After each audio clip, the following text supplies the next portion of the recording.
आपको बेसिकली तीन व्हीकल्स के या तीन ऑब्जेक्ट्स के वेलोसिटी डिस्टेंस टाइम ग्राफ दिख रहे हैं। यहाँ पर स्पीड दिख रहा है, इसको इग्नोर कर दीजिएगा, ये बेसिकली डिस्टेंस ही है, ठीक है।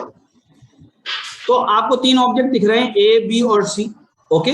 कह रहे हैं विच स्टेटमेंट इज करेक्ट, कौन सा स्टेटमेंट करेक्ट है ये हमें पता करना है इसमें, ओके, नो प्रॉब्लम। ध्यान से देखिए, कह रहे हैं बी इज ट्रेवलिंग फास्टेस्ट, तो बी है ये वाली, क्या ये स्टेटमेंट करेक्ट है? जल्दी से बताइए। Yes sir. Yes sir. क्यों करेक्ट है? क्योंकि बी का स्लोप सबसे ज्यादा है। क्यों करेक्ट है? क्योंकि बी का स्लोप सबसे ज्यादा है, इसलिए बी सबसे ज्यादा तेजी से क्या हो रहा है, ट्रेवल कर रहा है। बात समझ में आती है? और सर इसका थीटा भी ज्यादा है। हाँ, थीटा ज्यादा है, इसका मतलब ही बेसिकली उसका स्लोप ज्यादा है। टेन थीटा, अगर थीटा ज्यादा होगा तो टेन थीटा भी ज्यादा होगा। तो ए जो स्टेटमेंट 1 है इट इज करेक्ट, हमने डबल राइट लगा दिया।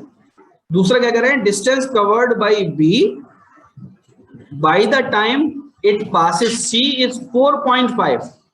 तो सी को कब पास करती है ये, सी को कब पास करती है, कौन सी, बेसिकली कौन, बी। तो बी सी को कब पास करती है, सी है ये वाली देखिए यहाँ पॉइंट पी। तो ये वाला पॉइंट मुझे मिटाने दीजिए। 0.7 एंड 4.5। ध्यान से देखिए, इस पॉइंट की बात कर रहे हैं, इस पॉइंट की बात कर रहे हैं ये। तो इस पॉइंट पर बेसिकली कौन सा ऑब्जेक्ट पास कर रहा है, सी और बी, ये दोनों एक दूसरे को पास कर रहे हैं, ठीक है। तो बी बेसिकली सी को पास कर रहा है क्योंकि बी नीचे से आ रहा है। तो इस पॉइंट पर जो डिस्टेंस कवर्ड है वो यहाँ पर करीब 0.4, सॉरी यहाँ पर टाइम है 0.45 और यहाँ पर जो डिस्टेंस है वो कितना है, वो करीब मेरे ख्याल से 6 किलोमीटर 6 किलोमीटर है। बात समझ में आई? तो 6 किलोमीटर डिस्टेंस है और इन्होंने क्या लिखा है, 4.5 लिखा है। तो ये करेक्ट आंसर नहीं लग रहा मुझे, सेकंड इज नॉट करेक्ट। सब लोग एग्री कर रहे हैं?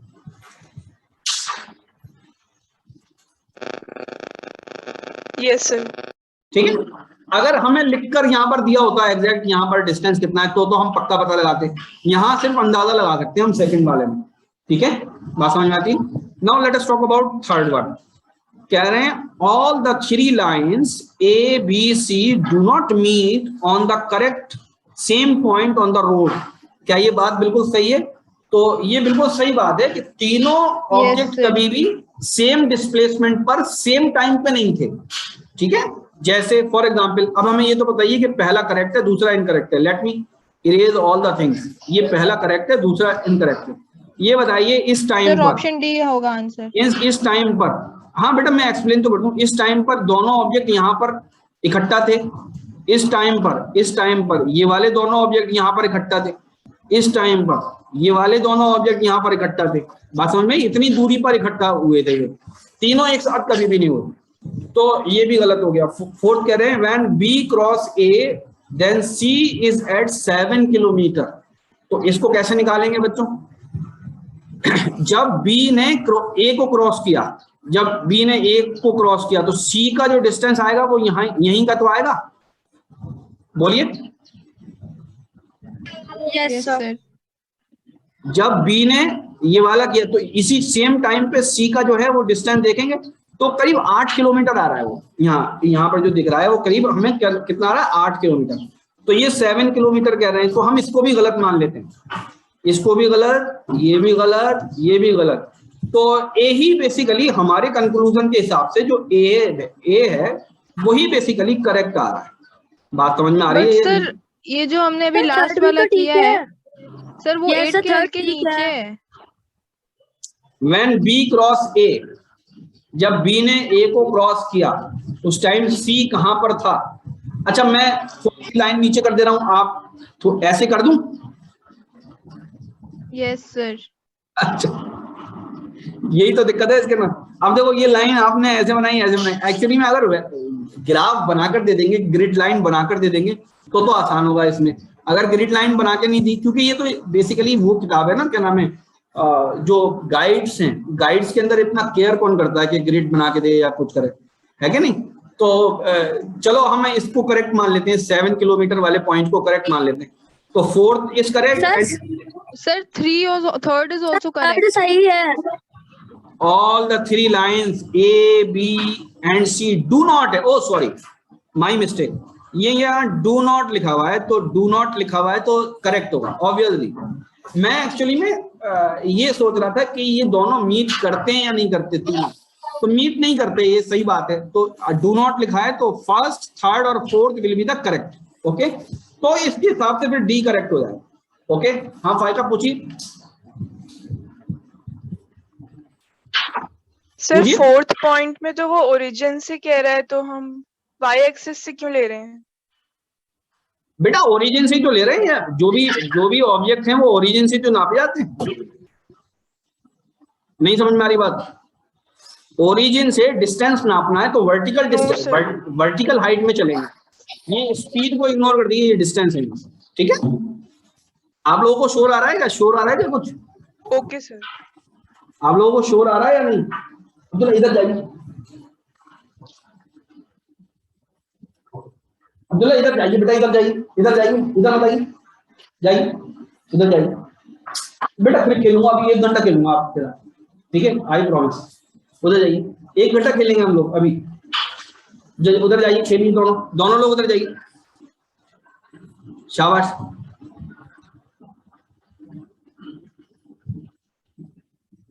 बेटा ओरिजिन से एक्चुअली में जिस क्वांटिटी को हम मेजर करते हैं उसी के डायरेक्शन में चलते हैं, तो ऊपर की तरफ बेसिकली डिस्प्लेसमेंट है, ठीक है ना, तो हम बेसिकली वाई डायरेक्शन में ही लेंगे डिस्प्लेसमेंट।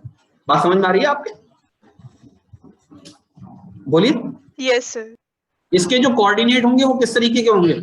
इसके जो कोऑर्डिनेट होंगे, पहला कोऑर्डिनेट में तो टाइम होगा और दूसरा कोऑर्डिनेट में क्या होगा बेटा? दूसरे कोऑर्डिनेट में डिस्प्लेसमेंट या डिस्टेंस होगा, ठीक है। बात समझ में आ रही है? आगे बढ़ते हैं। Yes sir. क्वेश्चन कह रहे हैं a quantity has a value of -6.0 metre per second, it may be the speed, velocity, acceleration, position. क्या चीज हो सकती है? Velocity of a particle. Velocity हो सकती है बेटा। शाइस्ता क्यों हो सकती है वेलोसिटी? वेलोसिटी क्यों हो सकती है? सर बिकॉज इसकी क्वांटिटेटिव वैल्यू है ना। वेलोसिटी इन्होंने जो कहा है ये स्पीड भी तो हो सकती थी,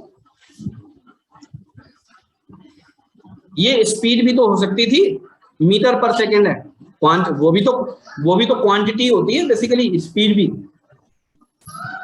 सर क्योंकि माइनस लगा हुआ है। माइनस लगा हुआ है। Speed can never be negative, speed can never be negative, ठीक है। बात समझ में आ रही है जुल्फिकार? यहाँ पे सर एक्सेलरेशन भी तो हो सकता है सर यहाँ। बेटा मीटर, उधर जाइए, मैं पीट दूंगा। सर एक्सेलरेशन में तो sir metre per second square होता है। एक्सेलरेशन की जो यूनिट होती है बेटा वो मीटर पर सेकंड स्क्वायर होती है, यहाँ पे मीटर पर सेकंड, राइट। इसलिए acceleration will not be the correct answer here, velocity of a particle will be the correct answer. Okay, सबको क्लियर हो गया? Okay, yes sir. आगे बढ़ते हैं, जल्दी जल्दी करेंगे। A bus decreases its speed 80 kilometre per hour to 60, 80 से 60 हो गई बस की स्पीड, बताइए घटी है या बढ़ी है स्पीड? सर घटी है। घटी है, 5 सेकंड में इतनी हो गई, तो बेसिकली निगेटिव एक्सेलरेशन आएगा, निगेटिव एक्सेलरेशन आएगा। नहीं आई बात समझ में? Yes sir. सर आ गई। ठीक है। और अगर यहाँ पर एक्सेलरेशन की जगह रिटार्डेशन लिखा होता तो क्या आता? तो पॉजिटिव वैल्यू आता, तो पॉजिटिव वैल्यू, तो नेगेटिव एक्सेलरेशन आएगा। I hope that you can all of you can calculate it. सब लोग कैलकुलेट कर लेंगे इसको। 60 माइनस 80 ये होगा किलोमीटर पर आवर डिवाइडेड, अब अपने आप कैलकुलेट कीजिएगा इसको, डिवाइडेड बाई 5 सेकेंड। तो इसको basically metre per second square में दे रखा है, तो इसको मीटर पर सेकेंड में कर लीजिएगा स्पीड को। आगे बढ़ते हैं बच्चों, जरा अभी 1 सेकंड में बस इनको ठिकाने लगा दूंगा, 1 सेकंड में।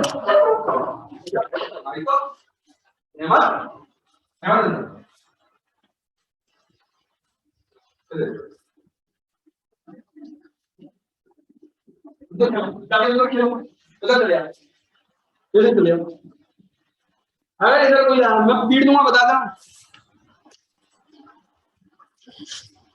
ठीक है। देखो वो नीचे ना जल्दी से, अरे यार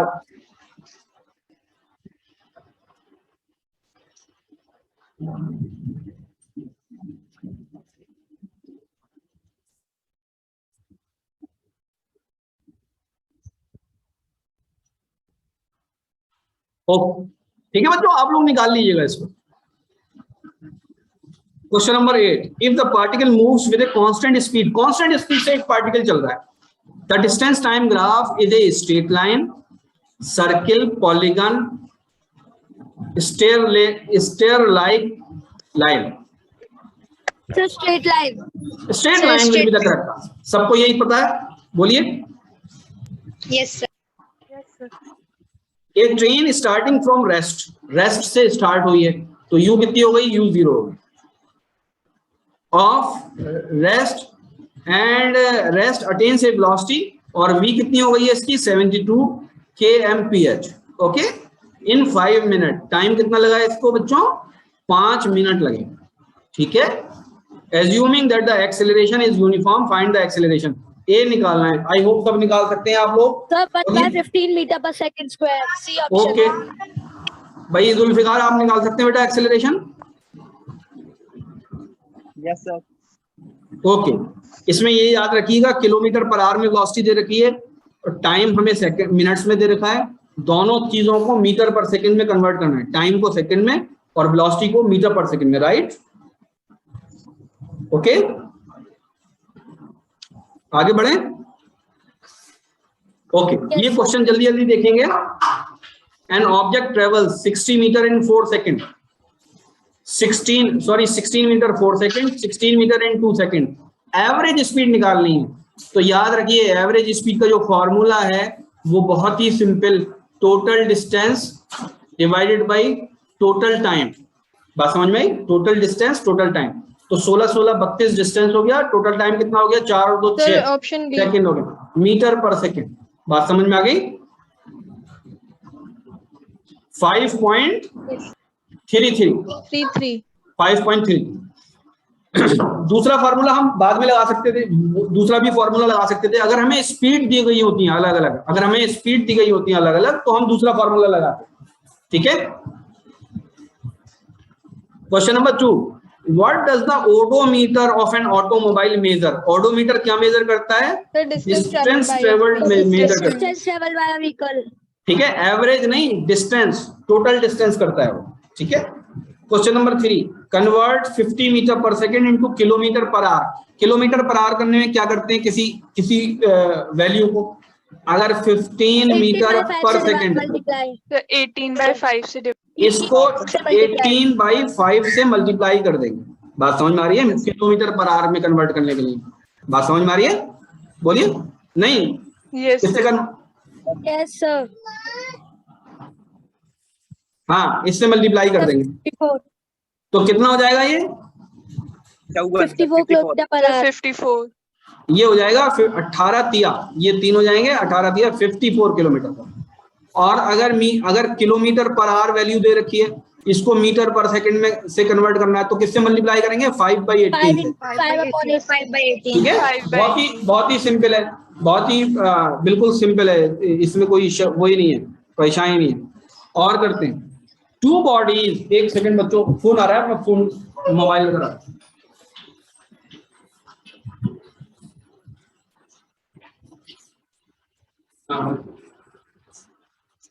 हाँ नवेद, हाँ मैंने तो कर दिया, बताओ। कह रहे हैं 2 bodies in circular path of radii 1:2। तो एक बॉडी छोटे सर्कल में और एक बॉडी बड़े सर्कल में ट्रेवल कर रही है। एक का रेडियस r है और दूसरे का रेडियस कितना है बच्चों, 2r है। बात समझ में आ रही है। Take same time to complete their circle, यानी जितना टाइम इसको यहां से यहां तक आने में लगता है, उतना ही टाइम इसको भी यहां से यहां तक आने में लगता है। बात समझ में आती है बच्चों, ठीक है। Yes sir. The ratio of their linear speed, linear speed बच्चों, इसका डिस्टेंस कितना 2πr और टाइम कितना t, यही इसकी स्पीड हो गई, ठीक है। बताइए Yes, sir. Yes sir. इसका डिस्टेंस कितना, 2 पाई इंटू 2r, तो 2 into 2 pi r divided by t। बात समझ में आ गई? तो दोनों की स्पीड में कितने का फर्क, 1:2 का फर्क या नहीं, जल्दी से बोलिए। Yes, sir. तो Yes. आंसर ये आ गया। ठीक है, आंसर क्या आ गया बच्चों, सर ये आ हम गया। एंगुलर वेलोसिटी भी तो लगा सकते हैं। बेटा लीनियर स्पीड पूछा, ये यहाँ पर कहीं लीनियर स्पीड है इन सर दोनों। हम अच्छा, एंगुलर वेलोसिटी इनटू रेडियस कर सकते हैं। एंगुलर वेलोसिटी इनटू रेडियस कर सकते। अच्छा मुझे ये तो बता दीजिए जरा, ये दोनों ऑब्जेक्ट जो चल रहे थे, एक का 2r था और एक का r था, इन दोनों की एंगुलर वेलोसिटी कैसी है, बराबर है या अलग अलग है? अगर सेम टाइम में कर रहे हैं सर ट्रेवल, सेम ही होंगी। Sir same. भूमि बताइए। सर क्या? एंगुलर वेलोसिटी कैसी होंगी अगर रेडियस अलग है और टाइम पीरियड सेम है तो? सर वो भी अलग ही होंगे एंगुलर वेलोसिटी तो। कितनी होंगी सर एंगुलर वेलोसिटी? एमन अंसार आप बताइए बेटा, एंगुलर वेलोसिटी कितनी होंगी? सर डिफरेंट होगी दोनों की। बेटा सेम होगी। इनका एंगुलर एंगल कितना है, 360 डिग्री। इसका एंगल कितना है, 360 डिग्री। 360 डिग्री, दोनों 360 divided by T same time में कर रही हैं। 360 डिवाइडेड बाई टी, दोनों सेम टाइम में कर रही हैं, तो दोनों की एंगुलर वेलोसिटी सेम होगी या नहीं? सेम होगी। नहीं आ रही बात समझ में? सर आर की वैल्यू पर डिपेंड नहीं करेगा? बेटा इस टाइम आर की वैल्यू की जरूरत ही नहीं है। What is the angular velocity, ये बताइए। एक ऑब्जेक्ट अगर चल रहा है, इसका आर चाहे जो भी हो, ये ट्रेवल कर रहा है इस डिस्टेंस को। बात समझ में आ रही है? तो अगर एंगुलर वेलोसिटी होती है तो आर से मतलब नहीं होता, आर से मतलब नहीं होता। ये एंगल देखिए, एंगल कितना है, एंगल ये बेसिकली ये जो एंगल है थीटा, तो theta angle T degree, T time में ट्रेवल कर रहा है। थीटा किसके बराबर है, 360 डिग्री डिवाइड बाई टी। तो यही तो होगी एंगुलर वेलोसिटी, ओमेगा। नहीं आ रही बात समझ में? यस सर आ गई। Angular velocity is equal to angular displacement per unit time. Angular velocity लिख लीजिए, काम आएगा। Angular velocity is equal to angular displacement divided by time. ठीक है, समझ में आ गई? एंगुलर डिस्प्लेसमेंट क्या चीज है, एंगल है। ठीक है, और ये क्या है, टाइम। आ गई बात समझ में बेटा? बोलिए। Yes sir. काय से डिनोट करते हैं, ओमेगा से डिनोट करते हैं। और लीनियर वेलोसिटी किसके बराबर होती है? लीनियर वेलोसिटी पेरीमीटर या आर्क, लीनियर वेलोसिटी होती है आर्क पर यूनिट टाइम। बात समझ में आ रही है? और इसको हम v से डिनोट करते हैं। v और r के बीच में जल्दी से, v और ओमेगा के बीच में रिलेशन बताइए। v इज इक्वल टू, जल्दी बताइए, आएगा sir omega r. Omega into r. ठीक है, लीनियर वेलोसिटी किसके बराबर होती है, ओमेगा इंटू आर। बात समझ में आ गई? ठीक है, सब बच्चे नोट कर लेंगे, बार बार देखेंगे इसको, कई बार बता चुका हूं लेकिन आप लोग मिस्टेक कर रहे हैं बार बार। किसी को कोई शक? अहमन, नदीला, जुल्फिकार, सुमेरा? No sir. शफक बेटा ये फार्मूले याद हैं? Yes sir. ठीक है, बहुत अच्छा, शाबाश। 54, a car covers 30 kilometre at a uniform speed. Uniform speed है 30 किलोमीटर पर आवर से। कितना कवर किया इसने, 30 किलोमीटर कवर किया, तो टाइम इसका 1 घंटा लगा होगा। What should be its speed for the next 90 kilometer if the average speed of the entire journey is equal to 60 kilometer? Average velocity दे रखी है। सब लोग इस सवाल को होमवर्क में सॉल्व करेंगे। Sir 90 kilometre per our. ठीक है, एग्जैक्ट सॉल्यूशन, पूरा कंप्लीट सॉल्यूशन चाहिए मुझे। ठीक है, सब लोग करेंगे। सर कल मैंने एक क्वेश्चन भेजी थी sir, sine sorry sir tan theta या कैसा तो था वो एंगल्स वाला, सर मैंने भेजा था ट्रिग्नोमेट्री का। Yes sir. अच्छा कर लेंगे बेटा, मैंने देखा नहीं होगा, कब भेजा है आपने? सर कल भेजा था सर आपने, जो वॉइस मैसेज फिर भेजा था।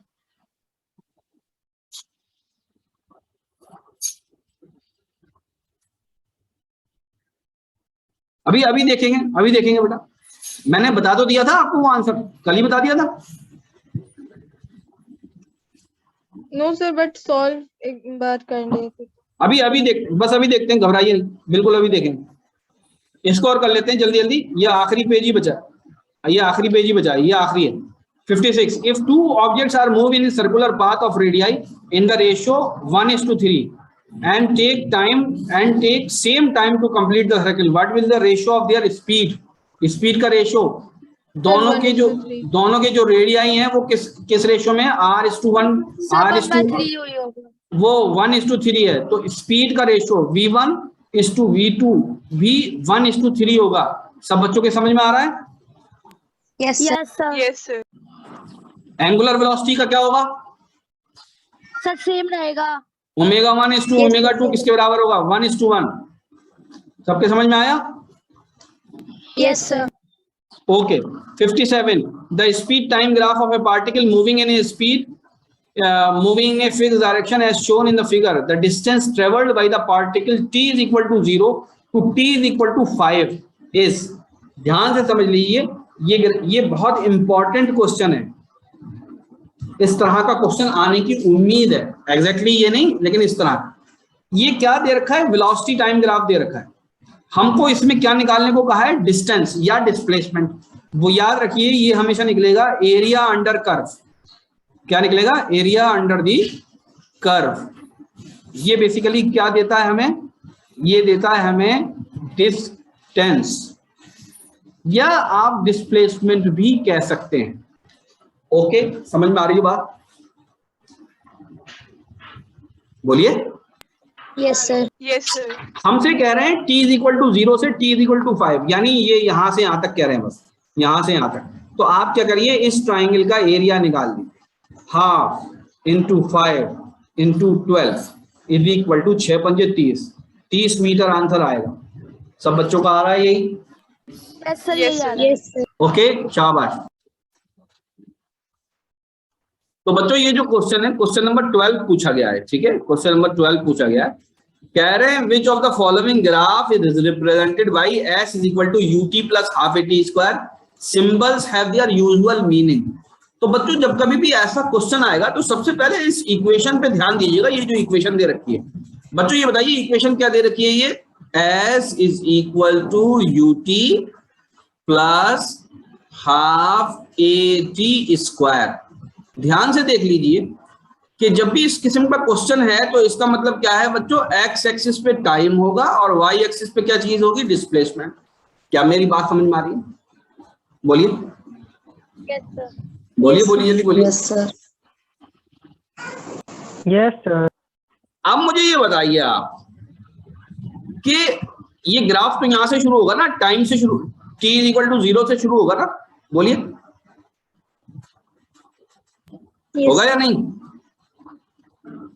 नहीं बोल रहे आप लोग। ये ग्राफ यहां से शुरू होगा या नहीं? t इज इक्वल टू 0 से शुरू होगा। ये टाइम एक्सिस को आप यूं ही तो 0 सेकंड से स्टार्ट करेंगे। अब मसला ये, हमें डिस्प्लेसमेंट पता करना है, 0 पे क्या था। तो put t is equal to 0, यहां पर 0 पुट करिए तो डिस्प्लेसमेंट कितना आएगा? If t is equal to 0, displacement कितना आएगा? जल्दी बताइए, 0 आएगा या नहीं? बताइए जल्दी। Yes sir. Yes sir. तो इसका मतलब क्या है? स्टार्टिंग पॉइंट ये है ग्राफ का, ये इसी से ही आंसर ये हो जाता है, ए आंसर हो जाता है, क्योंकि बाकी सबकी स्टार्टिंग है ही नहीं यहां से। तो आप एक तो इस तरीके से आंसर निकाल सकते हैं, लेकिन और भी कोई ग्राफ हो सकता है जो बेसिकली, सपोज करिए इन्होंने इम्तिहान में ऐसा ग्राफ बना रखा है जो यहां से शुरू हो रहा है, तो अब आप कंफ्यूज हो जाएंगे, दो ग्राफ ओरिजिन से शुरू हो रहे हैं। तो सबसे पहली पहचान क्या है इस इक्वेशन की कि ग्राफ कहां से शुरू हो रहा होगा बच्चों? जल्दी बताइए, कहां से शुरू हो रहा होगा? ओरिजिन से। ओरिजिन से शुरू होगा। लेकिन अगर आपसे स्टेटमेंट में, प्रॉब्लम में ये कह दिया जाए कि ये ग्राफ हमारे उस फ्रेंड का है जो हमसे 20 मीटर की दूरी पर खड़ा हुआ है, बात समझ में आई? हमारे उस फ्रेंड का ग्राफ है जो 20 मीटर की दूरी पर खड़ा हुआ है, तो देखिए आंसर फिर ये वाला हो जाएगा, डी। सब बच्चों ने नोट की इस बात को? नोट किया? Yes sir. जो हमसे 20 मीटर की दूरी पर खड़ा हुआ है, 10 मीटर की दूरी पर खड़ा हुआ है, हमसे 50 मीटर की दूरी पर खड़ा हुआ है, उस फ्रेंड का ये ग्राफ है। डिस्प्लेसमेंट का। तो आंसर कितना हो जाएगा ये, क्योंकि यहां पर देखिए y में ये बेसिकली इनिशियल डिस्प्लेसमेंट मिला हुआ है इसको, कैसा है, इनिशियल, यूं जा रहा है, तो ये इनिशियल डिस्प्लेसमेंट मिला हुआ है इसको पहले से at time t is equal to 0। सुन लिए पूरी बात, ये बात, ये पॉइंट समझ में आया या नहीं? सर ठीक है? समझ नहीं आया। देखिए इस प्रॉब्लम का आंसर तो ये होगा, ए होगा। अभी इसको और एक्सप्लेन करेंगे। लेकिन अगर प्रॉब्लम में ये कह दिया जाता आपसे कि ये जो ग्राफ है, ये जो इक्वेशन है, ये उस फ्रेंड का ग्राफ है, फ्रेंड का डिस्प्लेसमेंट टाइम ग्राफ है जो हमसे पहले से ही 20 मीटर दूरी पर खड़ा हुआ है, अब वो स्टार्ट कर रहा है चलना। बात समझ में आई? तो पहले से खड़ा हुआ है, इसका मतलब इनिशियल डिस्प्लेसमेंट उसको मिल चुका है, यानी कि ये इसको देखिए, यानी कि ये इसमें इनिशियल डिस्प्लेसमेंट ये मिल चुका है उसको पहले से, तो उसका जो ग्राफ स्टार्ट होगा वो y एक्सिस में ऊपर से स्टार्ट होगा। क्या समझ में आ रही है बात? और अगर कोई ऐसा फ्रेंड हो जो हमसे पीछे खड़ा हुआ है 20 मिनट पीछे, तो उसका ग्राफ कैसे होगा? उसका नीचे से स्टार्ट होगा। नहीं आ रही बात समझ में? उसका पीछे से स्टार्ट हो, समझ में आ रही है बात? और अगर कुछ नहीं कहा गया तो ओरिजिन से स्टार्ट होगा। बात समझ में आई? अब इसको दोबारा बता रहा हूं मैं, किसी को कुछ पूछना है अभी पूछिए, फिर डिस्कस करेंगे। और सर आपने कहा कि 20 मीटर की दूरी पे खड़ा है, तो हमने गैप देख लिया, बट गैप तो इसमें तीनों ग्राफ में है ना? नहीं मैं कह रहा हूं, अभी तो मैं कह रहा हूं कि गैप अगर है तो ऊपर से स्टार्ट होगा, ऊपर से स्टार्ट होगा। अब वो कर्व होगा या स्ट्रेट लाइन, ये अब डिस्कस करेंगे। ठीक है, अब वो कर्व होगा या स्ट्रेट लाइन, ये डिस्कस करेंगे। ऊपर जाएगा या नीचे जाएगा, ये भी डिस्कस करेंगे। ठीक है, इसके अलावा और कोई क्वेश्चन? बोलिए। सर जो इक्वेशन होती है वो ज्यादातर ये वाली मोशन की वो स्ट्रेट लाइन के लिए होती है ना, तो इसमें स्ट्रेट लाइन के लिए हम सी वाला ऑप्शन क्यों नहीं सिलेक्ट कर सकते? काय के लिए होती है? नहीं, स्ट्रेट लाइन की इक्वेशन नहीं है बेटा, ये स्ट्रेट लाइन की बेटा यहाँ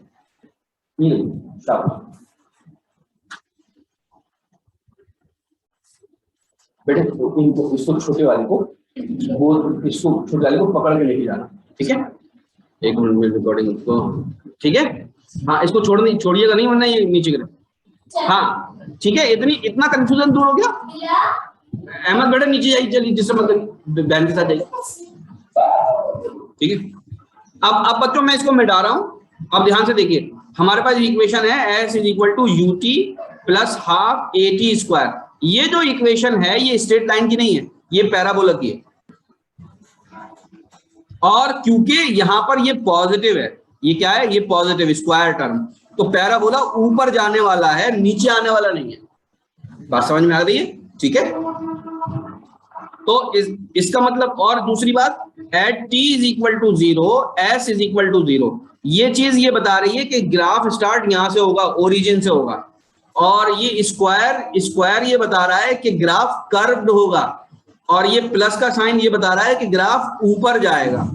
क्या समझ में आ रही है? ये इक्वेशन से हम डिटरमिन कर सकते हैं कि बेसिकली ग्राफ होगा कि ये ग्राफ कब होगा, ये वाला ग्राफ कब होगा, जब यहां माइनस का साइन आ जाएगा और पहले से हमारा फ्रेंड दूरी पर खड़ा होगा। ये ग्राफ जब होगा। ये ग्राफ कब होगा? जब एक्सेलरेशन नहीं होगा। ये सी वाला ग्राफ कब होगा बच्चों? ये सी वाला ग्राफ कब होगा? जब a इज इक्वल टू 0 होगा और हमारा फ्रेंड पहले से किसी दूरी पर खड़ा हुआ है। बात समझ में आ रही? हमारा फ्रेंड पहले से किसी दूरी पर खड़ा हुआ है, तो जो डिस्प्लेसमेंट होगा वो किसके बराबर होगा? ut के बराबर होगा खाली। और पहले से दूरी पर खड़ा हुआ है तो पहले से उसको कुछ x डिस्प्लेसमेंट मिल चुका है, ये पहले से कुछ दूरी पर खड़ा हुआ है और 0 एक्सेलरेशन से आगे बढ़ रहा है, तो स्ट्रेट लाइन हो गया ये। देखिए ये y is equal to y। Okay बच्चों, तो इस सवाल में जो कंक्लूजन है वो क्या है कि हमारे पास जो इक्वेशन है, ये सवाल 12 में, ठीक है, इक्वेशन है ut plus half at square. तो इसमें सबसे पहला जो कंक्लूजन है वो क्या है कि at t is equal to 0 s is equal to 0 ये होना चाहिए। तो graph will be start from origin. तो ओरिजिन से स्टार्ट होगा, तो ये वाला भी ओरिजिन से नहीं हो रहा, ये भी नहीं हो रहा, ये भी नहीं हो रहा, तो ये हो रहा है, तो बस ये आंसर होगा। लेकिन ऐसा भी हो सकता है कि दूसरे ऑप्शंस में ग्राफ जो है वो बेसिकली ओरिजिन के अलावा किसी और से हो रहा हो। तो अब उसका तरीका क्या है? इसमें जो स्क्वायर टर्म है ये हमको ये बता रही है, स्क्वायर टर्म हमको ये बता रही है कि जो ग्राफ है ये पैराबोलिक होगा नेचर का। कैसा नेचर होगा? पैराबोलिक नेचर का होगा। अब पैराबोलिक नेचर का ऊपर की तरफ होगा या नीचे की तरफ होगा, कहाँ होगा, कैसे कैसे पता लगाएंगे? तो ये जो पॉजिटिव साइन है it will tell us that graph जो है वो ऊपर की तरफ जाएगा। तो आंसर क्या होगा बच्चों? ए होगा। So this is the answer of the question number 12। Okay,